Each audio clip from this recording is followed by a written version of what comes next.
বিয়ের জন্য যদি বাপ মা রাজি না হয়, নিজে বিয়ে করবা, পরে গিয়ে বাপ মাকে বলবা বিয়ে করে ফেলেছি, যা করতে চাও করো, আই ডোন্ট কেয়ার। এখন অনেক মুরব্বী আমার উপরে হয়তো অভিযোগ তুলবে, হুজুর আপনি যুবকদেরকে খারাপ দিকে মোটিভেট করছেন। মুরব্বী, একদমই নয়। আমি মনে করি জেনার চাইতে 1000 গুণ বেশি উত্তম সেই বাপ মাকে অমান্য করে বিয়ে করা, যে বাপ মা সন্তানের চরিত্র নষ্ট হচ্ছে দেখেও বিয়ে দিতে চায় না।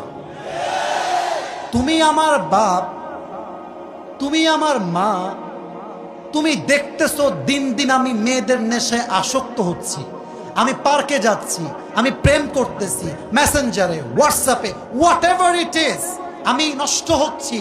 তুমি মা হয়ে যদি আমার দায়িত্ব নিয়ে না বোঝো, বাপ যদি আমাকে না বোঝে, কাউকে দরকার নাই, আমি নামকে নিয়ে বিয়ে করে ফেলবো যুবক ভাইরা। এটা বাধ্য হয়ে বললাম। কেন বললাম? আজকালকার সমাজে প্রেম করা সহজ, বিয়ে করা কঠিন হয়ে গিয়েছে। যখন বিয়ে করতে যাবেন বলবে না যে বাবা তুমি কি নামাজ কালাম পড়ো, আগেই একটাই প্রশ্ন, तुम पैसे कितने कमाते हो पहले मुझे ये बताओ। একজন যুবক কামাই করে 15,000 টাকা, তাগড়া যুবক, আব্বা বলে আরেকজন 50,000 টাকা বেতন, মাথায় চুল টুল কিছু নাই, টাকলা। আরে এটাই দরকার আমার যুবক ভাই, আছে না নাই? এক বাপকে যুবক বলছে, আব্বা জান এই মেয়েটাকে কার সঙ্গে বিয়ে দিলেন, इसके सर पे तो बाल नहीं है।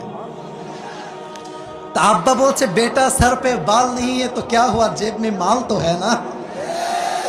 তার মানে কিছু বাপের কাছে মেয়ের জামাই হিসেবে চরিত্রবান জামাই নয়, টাকাওয়ালা জামাই তাদের জন্য বেস্ট অপশন হয়ে গিয়েছে, ঠিক না বলেন?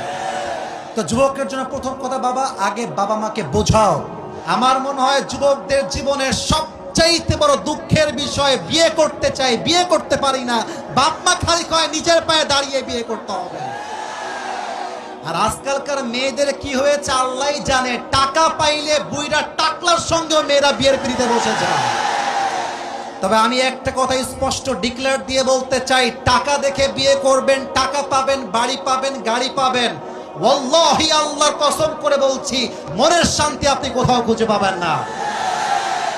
আজকে আমার এই যুবকগুলো হয়তোবা জিরো হতে পারে, মেরে দোস্ত ওয়াক্ত হামেশা এক नहीं होता, সময় পরিবর্তন হয়। আজকে যেই টাকলার হাত ধরে টাকা দেখে বিয়ে করছো, আজকের যেই যুবকটা জিরো হয়ে আছে, আগামীতে এমন একটা সময় আসবে ওই যুবকটা অফিসের বস হবে, টাকলা তার স্টাফ হয়ে কাজ করবে যুবক। অতএব যেই মেয়েরা টাকার পাগল, সবাইকে একটা কথা বলতে চাই, টাকা দিয়ে সুখ খুঁজে পাওয়া যায় না।